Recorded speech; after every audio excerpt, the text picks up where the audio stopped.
Welcome to the series of mid term exams preparation. आज की video के अंदर आपको MGT 503 के मिड टर्म के इंपॉर्टेंट पॉइंट्स करवाए जा रहे हैं मिड टर्म एग्जाम्स की प्रिपरेशन के लिए। इसमें सबसे पहले ये कि हु आर मैनेजर्स, मैनेजर्स कौन होते हैं। So manager is someone, manager कोई वो शख्स है, ज़ाहिर बात है, जो वर्क करता है with and through people, other people, जो दूसरे लोगों के साथ मिलके भी काम करेगा और दूसरे लोगों के ज़रिए भी ज़ाहिर बात है वो काम करेगा।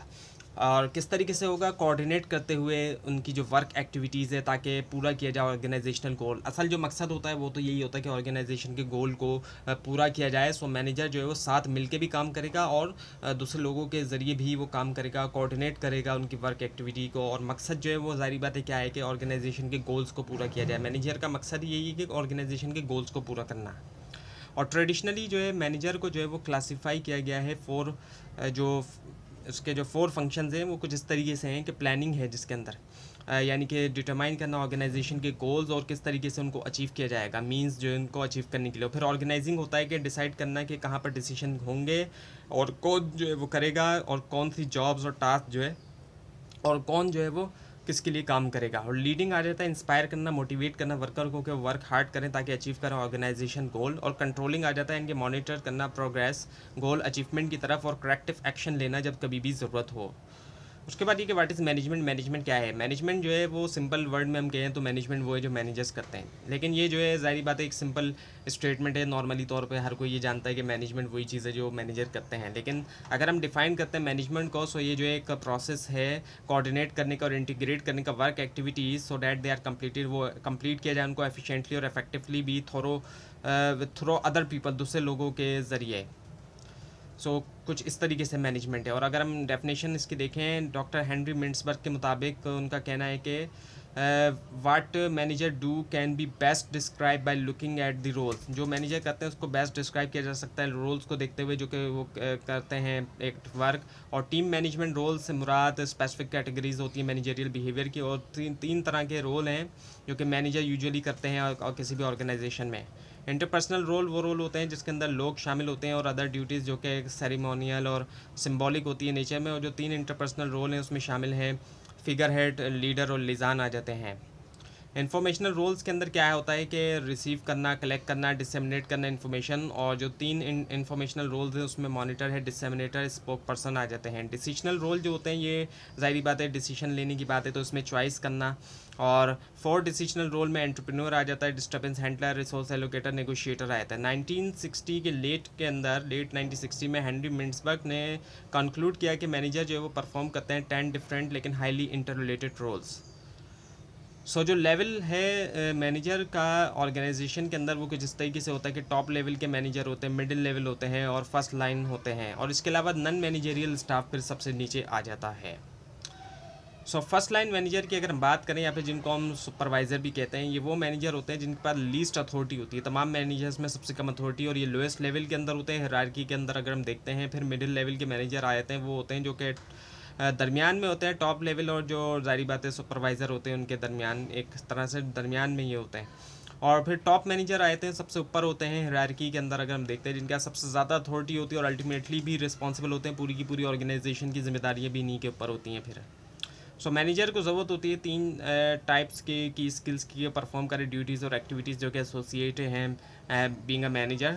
टेक्निकल स्किल्स जो है वो स्किल्स होते हैं। अब ये technical skill low level managers को रिक्वायर्ड होते हैं ज़्यादातर, जो कि रिफ्लेक्ट करते हैं अंडरस्टैंडिंग का भी और प्रोफिशेंसी होना स्पेशलाइज स्किल में। नॉर्मली अगर हम बात करें तो इसमें ऐसे स्किल्स शामिल हैं जिसमें अपने हैंड्स का, हाथों का इस्तेमाल यूज़ करते हुए परफॉर्म करना किसी टास्क को एफिशिएंसी के साथ। ये है असल में टेक्निकल स्किल्स की अगर हम बात करें। इसमें जो है वो क्या है कि नॉलेज होना, प्रोफिशेंसी होना सर्टेन स्पेशलाइज फील्ड के अंदर, जैसे कि इंजीनियरिंग के अंदर, कंप्यूटर के अंदर, अकाउंटिंग या मैन्युफैक्चरिंग। तो इन तमाम फील्ड्स के अंदर आप देखते हैं कि टेक्निकल स्किल्स के लोगों की ज़रूरत पड़ती है। और ये स्किल्स लो लेवल मैनेजर को बहुत ज़्यादा ज़रूरी होता है। और फिर उससे ज़्यादा जो है ऊपर के लेवल के मैनेजर के लिए ह्यूमन स्किल, जो दरमियान में के मैनेजर हैं उनको ह्यूमन स्किल, क्योंकि ऊपर भी उनके मैनेजर हैं नीचे भी मैनेजर होते हैं। ये जो है मैनेजर की एबिलिटी होती है कि वो अच्छी तरह काम कर सके दूसरों के साथ, मेंबर ऑफ ग्रुप के तौर पर भी और एज अ लीडर भी, और ताकि दूसरों से काम लिया जा सके। और फिर सबसे ऊपर के लेवल के जो स्किल है, यानी कि सबसे टॉप लेवल की जो मैनेजमेंट को स्किल की ज़रूरत है, वो कॉन्सेप्चुअल स्किल की ज़रूरत होती है, यानी कि ऐसी एबिलिटी होना कि विजुलाइज करे ऑर्गेनाइजेशन को एज अ होल, पूरी की वो पूरी ऑर्गेनाइजेशन की जिम्मेदारी है तो उसी को देखा जाएगा। और अंडरस्टैंड करें कि कैसे ऑर्गेनाइजेशन जो फिट होती है, जो उसकी इंडस्ट्री है, जिस इंडस्ट्री में ऑर्गेनाइजेशन वर्क कर रही है। जैसे ऑटोमोबाइल इंडस्ट्री है तो ऑटोमोबाइल की जो ऑर्गेनाइजेशन है वो किस तरह उसमें फिट कर रही है, और इसी तरह कम्युनिटी को भी देखा है, इवन कि वर्ल्ड का भी देखा जाए कि वर्ल्ड में वो कहाँ है। और फिर साइंटिफिक मैनेजमेंट की अगर हम बात करें, इसको डिफ़ाइन किया जाता है एज अ यूज़ जो है साइंटिफिक मेथड का, कि डिफ़ाइन किया जाए one best way for a job, यानी कि साइंटिफिक मेथड को यूज़ करते हुए बेस्ट वे को का होना।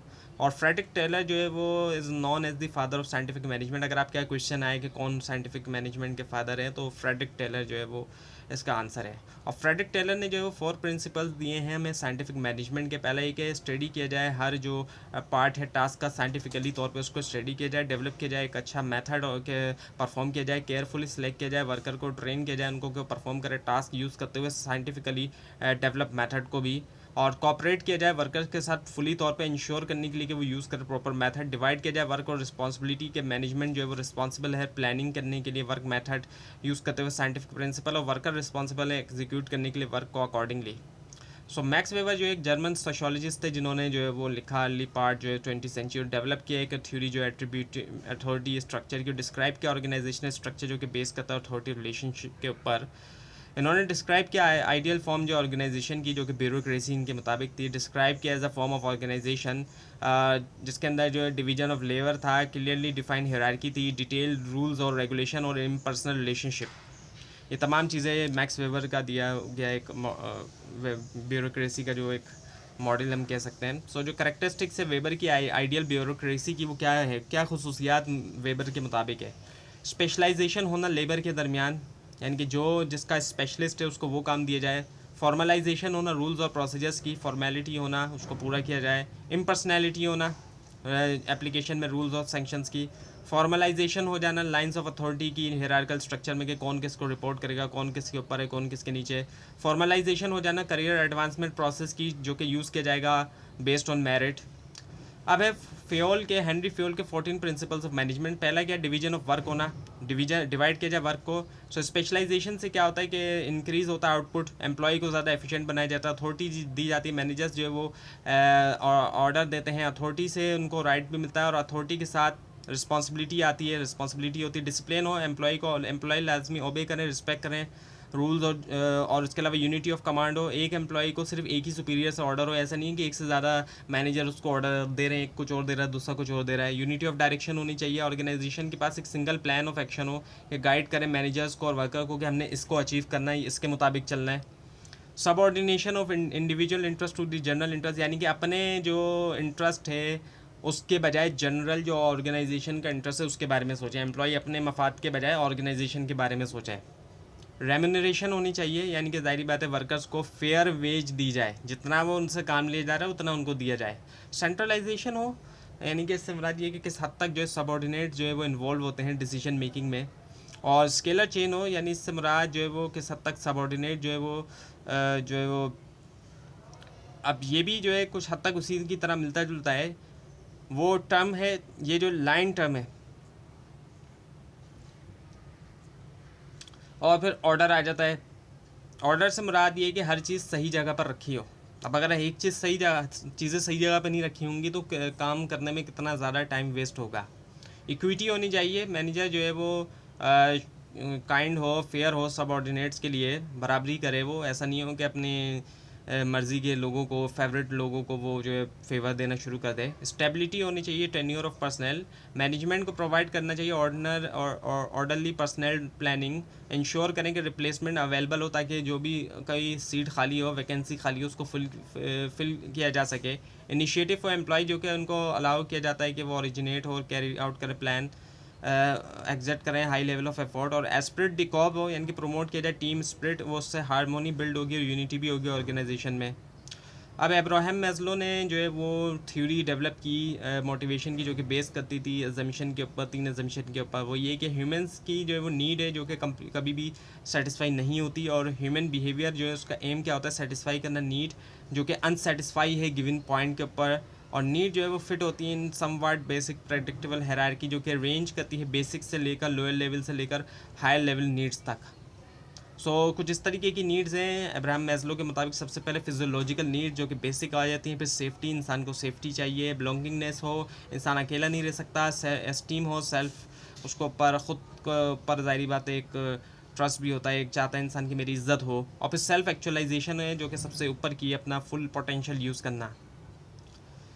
और डगलस मैकग्रेगर ने थ्योरी एक्स और थ्योरी वाई दी, जो दो तरह के मैनेजर के माइंडसेट को शो करता है। और हमारे यहाँ सबसे ज़्यादा जो कॉमन माइंडसेट हम देखते हैं वो थ्योरी एक्स के मैनेजर का देखते हैं, जिनके मुताबिक ये होता है कि वो सोचते हैं कि वर्कर लेज़ी हैं, उनके ऊपर दबाव डाला जाएगा, उनके अंदर बहुत कम एम्बिशन है, फोकस जो है उनका सिक्योरिटी नीड के ऊपर है। इस तरह की नेगेटिव सोच वाले मैनेजर्स हम अक्सर हमारे यहाँ देखने में आते हैं। लेकिन थ्योरी वाई के मैनेजर भी होते हैं, ऐसा नहीं है कि सारे मैनेजर ही हमारे यहाँ थ्योरी एक्स के होते हैं। ऐसे ये जो मैनेजर होते हैं इनकी क्या सोच होती है थ्योरी वाई के मुताबिक कि वर्कर डिसलाइक नहीं करता काम को, वो कैपेबल होता है सेल्फ कंट्रोल को, उसके पास कैपेसिटी है कि वो क्रिएटिव हो, इनोवेटिव हो, और जनरली उसकी हाई लेवल ऑफ नीड है। ये जो इस तरह के जो मैनेजर होते हैं ट्रीट करते हैं अपने सबऑर्डिनेट्स को कुछ मतलब ज़ाहिर बात है ऐसा ट्रीट करते हैं कि इनको गाइडेंस की ज़रूरत है, ये भाग नहीं रहे हैं काम से। ग्लोबलाइजेशन की हम बात करते हैं। ऑर्गेनाइजेशन ऑपरेशन जो है वो अब सिर्फ अपनी कंट्री तक, अपने नेशनल बॉर्डर तक जो है वो महदूद नहीं है। Manager in all types and size of organization जो है ये फेस करते हैं अपॉर्चुनिटीज़ और चैलेंजेस भी ग्लोबलाइजेशन के।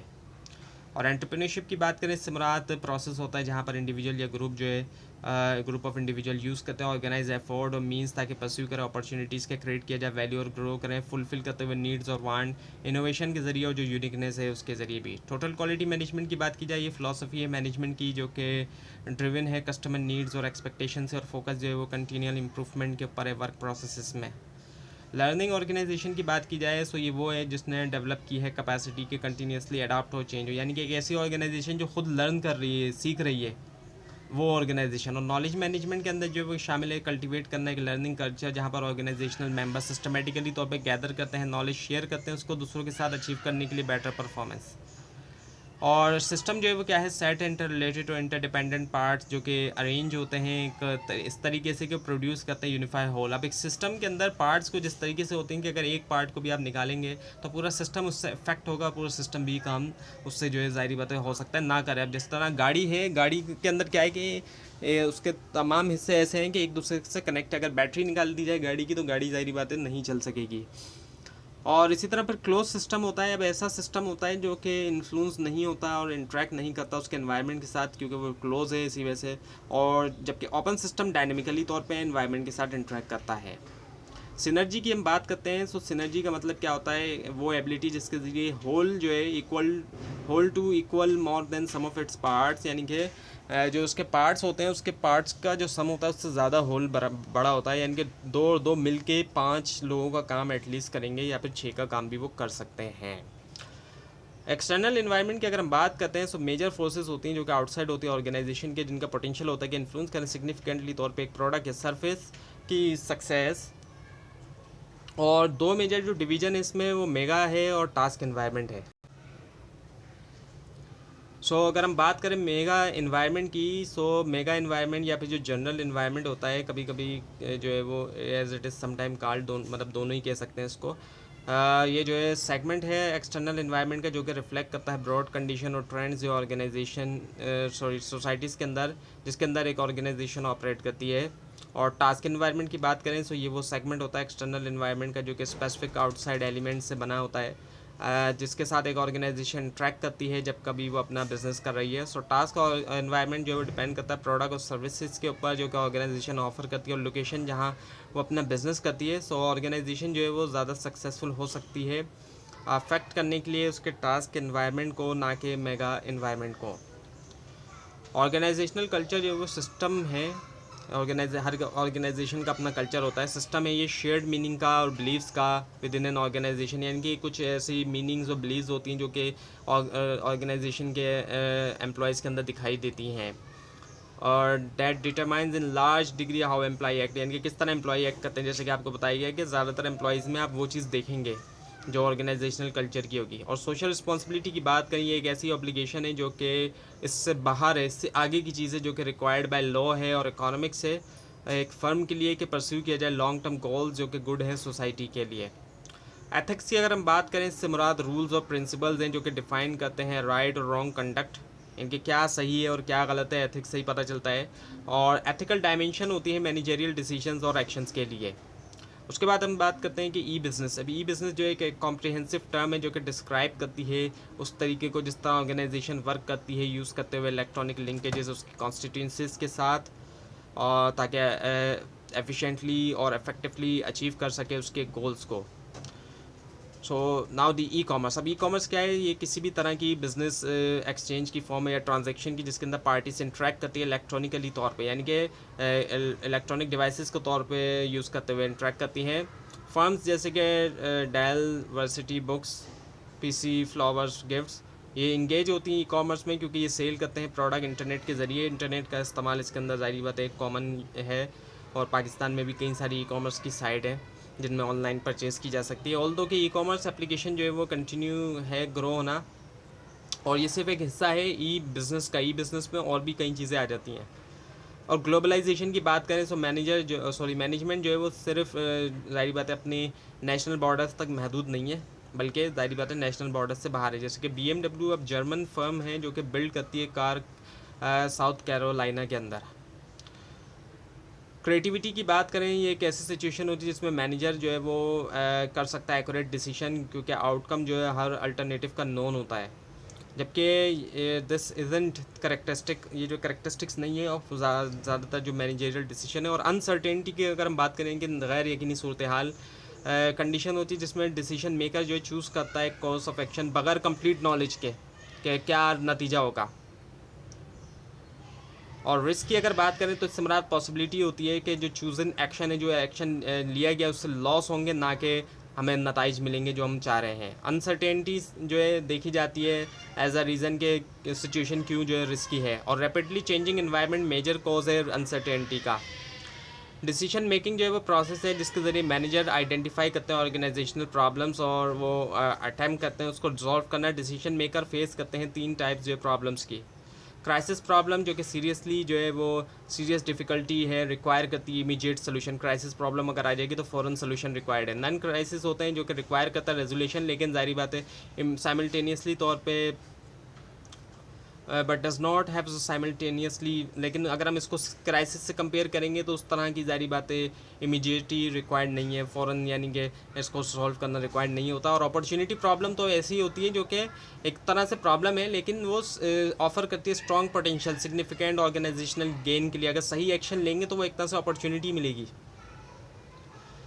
रैशनल मॉडल की अगर बात करें तो rational model of decision making के मुताबिक मैनेजर इंगेज होते हैं कम्प्लीटली रैशनल डिसीजन प्रोसेसेस के अंदर। अल्टीमेटली तौर पे वो डिसीजन करते हैं ऑप्टिमल, उनके पास वो पॉजेस करते हैं और अंडरस्टैंड करते हैं तमाम रिलेवेंट इन्फॉर्मेशन जो उनके डिसीजन के बारे में होती है at the time they make them.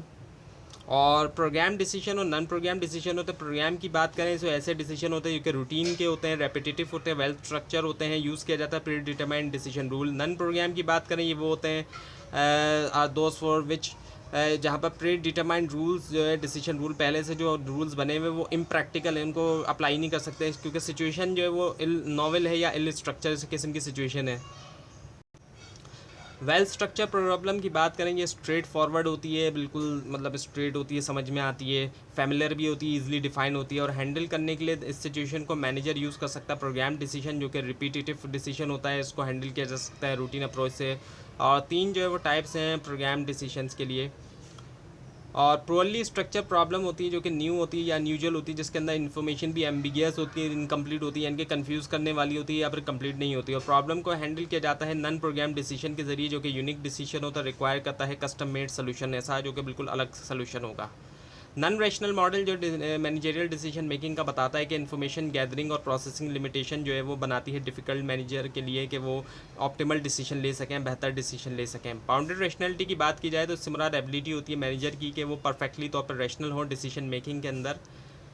In decision making is limited by, अब डिसीजन मेकिंग यहाँ पर लिमिटेड होती है कुछ फैक्टर की ऐसे जैसे कि कॉग्निटिव कैपेसिटी या फिर टाइम जो है उसकी कमी की वजह से। ब्रेनस्टॉर्मिंग एक ऐसी टेक्निक है जिसके ज़रिए इन्हेंस किया जाता है क्रिएटिविटी को एनकरेज किया जाता है ग्रुप मेंबर्स को कि वो जनरेट कर सकें जितने भी आइडियाज़ हो सकें और given topic without evaluate them. अब इसके अंदर क्रिटिसिज्म अलाउ नहीं होता, ये होता है कि जितने भी आइडियाज़ जहन में आ रहे हैं ग्रुप पूरे के पूरे आइडियाज़ को नोट कर लिया जाता है, ज़्यादा से ज़्यादा आइडियाज़ इसके अंदर लाए जाते हैं, लाना मकसद होता है। और शॉर्ट एनालिसिस होता है जो कि strengths weakness opportunities and threat का एक एनालिसिस होता है। स्ट्रेंथ वीकनेस ऑर्गेनाइजेशन के इंटरनल होती है, अपॉर्चुनिटीज़ थ्रेट जो है वो ऑर्गेनाइजेशन के एक्सटर्नल होती है। और कॉम्पिटिटर इंटेलिजेंस की बात की जाए तो ये एक एनवायरमेंटल स्कैनिंग एक्टिविटी है जो कि आइडेंटिफाई करती है कि कौन कॉम्पिटिटर हैं, क्या कर रहे हैं और कैसे उनके एक्शन अफेक्ट करते हैं ऑर्गेनाइजेशन को। फॉरकास्टिंग की बात की जाए, ये प्रोसेस है प्रिडिक्ट करने का जो चेंजिंग कंडीशन है और जो फ्यूचर इवेंट है जो कि सिग्निफिकेंटली अफेक्ट करते हैं एक ऑर्गेनाइजेशन को। क्वांटिटेटिव फोरकास्टिंग की बात की जाए, रिलाई करती है न्यूमेरिकल डेटा नंबर्स के ऊपर और जो मैथमेटिकल मॉडल है कि प्रिडिक्ट किया जाए फ्यूचर कंडीशन को। दो टाइप है क्वांटिटेटिव फोरकास्टिंग की मोस्टली जो फ्रीक्वेंटली यूज़ है। बेंचमार्किंग क्या होती है, ये जो है सर्च करना बेस्ट प्रैक्टिसेस को कॉम्पिटिटर्स के दरमियान देखना कि सबसे बेहतर कौन है या फिर जो नन कॉम्पिटिटर हैं, ताकि उससे जो है सुपीरियर परफॉर्मेंस जो है वो मिल सके। अब जो है वो बजट जो है वो क्या है, एक न्यूमेरिकल प्लान है एलोकेट करने के लिए रिसोर्सेज जो है स्पेसिफिक एक्टिविटीज़ के लिए, ख़ास एक्टिविटीज़ के लिए। और नंबर्स में होता है ज़ाहिर बात है बजट जो है, और बजट पॉपुलर हैं क्योंकि ये एप्लीकेबल होते हैं वाइड वैरायटी ऑफ ऑर्गेनाइजेशन के लिए, यूनिट्स के लिए ऑर्गेनाइजेशन के अंदर। नंबर्स के अंदर बना के हम बजट का असल मकसद क्या होता है कि कौन सी चीज़ कितनी किस मिकदार में जानी चाहिए, किस डिपार्टमेंट में किस जगह। स्केजुलिंग का मतलब क्या होता है कि एक लिस्ट होती है नेसेसरी एक्टिविटीज़ की, उनका ऑर्डर ऑफ कंप्लीशन, इसके अलावा व्हाट इज़ टू डू के ईच, और जो टाइम ज़रूरी होता है उनको कंप्लीट करने के लिए। गैंट चार्ट है जो कि हेनरी गैंट की वजह से इसको गैंट चार्ट का नाम दिया गया स्केजुलिंग चार्ट है जो कि विजुअली तौर पे शो करता है एक्चुअल और प्लान्ड आउटपुट जो है और अ पीरियड ऑफ टाइम। और ये जो एक स्पेशलाइज्ड बार चार्ट है जो कि शो करता है करंट प्रोग्रेस जो है हर मेजर प्रोजेक्ट एक्टिविटी के ऊपर, जो कि रिलेट करता है नेसेसरी कंप्लीशन डेट से। उसके बाद फिर पर्ट नेटवर्क है जो कि एक फ्लो चार्ट की तरह डायग्राम है जो कि बताता है सीक्वेंस ऑफ एक्टिविटीज़ जो कि ज़रूरी होता है कंप्लीट करने के लिए एक प्रोजेक्ट, और टाइम या कॉस्ट जो कि जुड़ी हुई है हर एक्टिविटी के साथ। और इवेंट्स होते हैं जो कि एंड पॉइंट्स होते हैं, रिप्रेजेंट करते हैं कंप्लीशन जो है मेजर एक्टिविटीज़ की एक पर्ट नेटवर्क के अंदर। स्लैक टाइम होता है जो कि अमाउंट होता है टाइम का एक इंडिविजुअल एक्टिविटी जो कि कैन बी डिले हो सकती है बगैर डिले किए हुए होल प्रोजेक्ट को। ब्रेक इवन एनालिसिस है, एक यूनिक टेक्निक होती है आइडेंटिफाई करने के लिए एज अ पॉइंट जहाँ पर टोटल रेवेन्यू जो है वो कवर करता है टोटल कॉस्ट को, यानी कि टोटल रेवेन्यू जहाँ पर टोटल कॉस्ट के बराबर होगा उसको हम ब्रेक इवन कहेंगे। लीनियर प्रोग्रामिंग एक मैथमेटिकल टेक्निक है जिसको यूज़ करते हुए सॉल्व किया जाता है रिसोर्स एलोकेशन प्रॉब्लम। और ये जो एक क्वान्टिटेटिव टूल होता है प्लानिंग के लिए कि कैसे एलोकेट किया जाए लिमिटेड या स्केर्स रिसोर्सेज ताकि सिंगल क्राइटेरिया या गोल जो है ऑप्टिमाइज हो सके। प्रोजेक्ट मैनेजमेंट है, ये जो एक one time only set of activities है जिसका डेफिनेट बिगनिंग और एंडिंग पॉइंट होता है टाइम में। प्रोजेक्ट मैनेजमेंट जो है वो टास्क है of getting a projects activities done, ताकि प्रोजेक्ट की एक्टिविटीज़ जो है वो की जाए टाइम के ऊपर विद इन बजट हो और जो भी स्पेसिफिकेशन है उसके मुताबिक किया जाए, उससे हटके ना किया जाए। साइमुलेशन मॉडल है, साइमुलेशन एक मैथमेटिकल इमिटेशन होती है रियलिटी की, यानी कि उसको कॉपी करना एक तरह से। साइमुलेशन का मतलब ही क्या है, किसी चीज़ को कॉपी करना। इसको यूज़ किया जाता है ऐसे सिचुएशन के लिए जो कि बहुत ज़्यादा कॉम्प्लेक्स होती है, लीनियर प्रोग्रामिंग या फिर क्यूइंग थ्योरी के लिए। तो ये थी आज की वीडियो। आपको इस बारे में कोई क्वेश्चन है, खासतौर पर इसमें कोई मिस्टेक दिखाई दे ज़रूर हाईलाइट कीजिए, और मिड टर्म और फाइनल टर्म एग्जाम्स की प्रिपरेशन के लिए इस चैनल को सब्सक्राइब कीजिए, बेल आइकन के ऊपर क्लिक कीजिए। Thanks for watching this video and best of luck for your exams.